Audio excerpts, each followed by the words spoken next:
গাবি কোন বাবার দরবারে যায় বাচ্চা পাইলো? কথা কি বুঝেন? একটু বিবেক খাটান। এই যে কুকুরের বাচ্চা হয়, ছাগলের বাচ্চা, এরা তো কোনো মাজারে যে মানত করলো না, এদেরকে বাচ্চা দিল কে? তো কুকুররে আল্লাহ বাচ্চা দিতে পারলে কি আপনারা দিতে পারে না? ইয়াহাবু লিমান ইয়াশাউ ইনাসা ওয়া ইয়াহাবু লিমান ইয়াশাউ যুকুর আও ইউযাওয়িজুহুম যুকরানা ওয়া ইনাসা ওয়া ইয়াজআলু মান ইয়াশাউ আকীমা ইন্নাহু আলীমুন কাদির। তিনি যাকে চান তাকে ছেলে দেন, আবার যাকে চান তাকে মেয়ে দেন, আবার যাকে চান তারে ছেলেও দেন মেয়েও দেন, আবার যাকে চান ছেলেও দেন না মেয়েও দেন না। তিনি কে? আল্লাহ। এজন্য ছেলে মেয়ে যদি চাইতে হয় চাবেন কার কাছে? 3 নম্বরে আশিরকু ফিল আসমাই ওয়াস সিফাত। আল্লাহর সিফাতি নাম যদি কারো সাথে লাগান, আমার আল্লাহর নাম হলো গাউসুল আজম, মানে মহান সাহায্যকারী। এখন আব্দুল কাদের জিলানীরে যদি বলেন গাউসে পাক, আপনি মুমিন না মুশরিক? খবরদার। আল্লাহ হচ্ছে গাউসুল আজম। আল্লাহ কে? গাউসুল আজম, এটা আল্লাহর নাম। আল গাউস আল আযম। আব্দুল কাদের জিলানী অনেক বড় আল্লাহর ওলি ছিলেন। ওলিরে ওলি বলে ডাকবেন? ওলিরে আল্লাহর নাম দিয়ে ডাকা যাবে? আব্দুল কাদের জিলানী শুধু ওলি ছিলেন না, মুজাহিদ ছিলেন। মুফতাকির বিল্লাহ ছিল ওনার সময়ের প্রেসিডেন্ট। ওই প্রেসিডেন্টের ঘুষাইয়া চাপা ভাঙ্গা দিয়েছে, উনি পিটায়া একেবারে সুলতানাত মাটির সাথে মিশিয়ে দিয়েছে। আব্দুল কাদের জিলানী বাগদাদে 400 মাদ্রাসা প্রতিষ্ঠা করেছে। ওনার এলমি খেদমত নিয়ে কথা নাই, ওনার জিহাদি জীবন নিয়ে কথা নাই, খালি কথা ফু দিলে বলে পানি আগুন হয়ে যায়, আগুন পানি হয়ে যায়। কপাল পোড়া, ঠিক কিনা? খাজা মাইনুদ্দিন চিশতি রাহিমাহুল্লাহ অনেক বড় আল্লাহর ওলি ছিলেন। তার চেয়ে বড় পরিচয় হলো মুজাহিদ ছিলেন। পৃথ্বীরাজের সিংহাসন হিন্দুস্তানে লাথি মেরে উড়িয়ে হিন্দুস্তানের মতো জায়গার মধ্যে কালিমার পতাকা গেড়েছেন, ঠিক কিনা?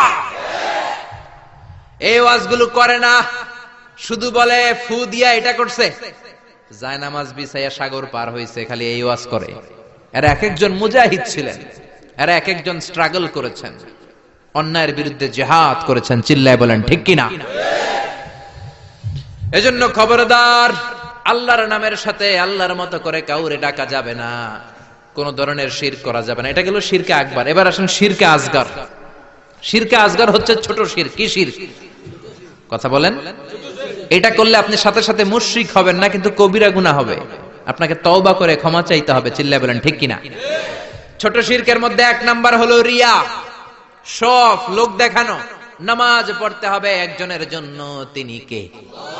এখন যদি আপনি লোক দেখানো নামাজ পড়েন, আপনি শিরক করে ফেললেন। বিষ্ণু বলেন, আমি আমার মৃত্যুর পরে তোমাদের ব্যাপারে সবচেয়ে যেই জিনিসটার আমি নবী ভয় পাই, সেটা হলো আর রিয়া, ছোট শিরক।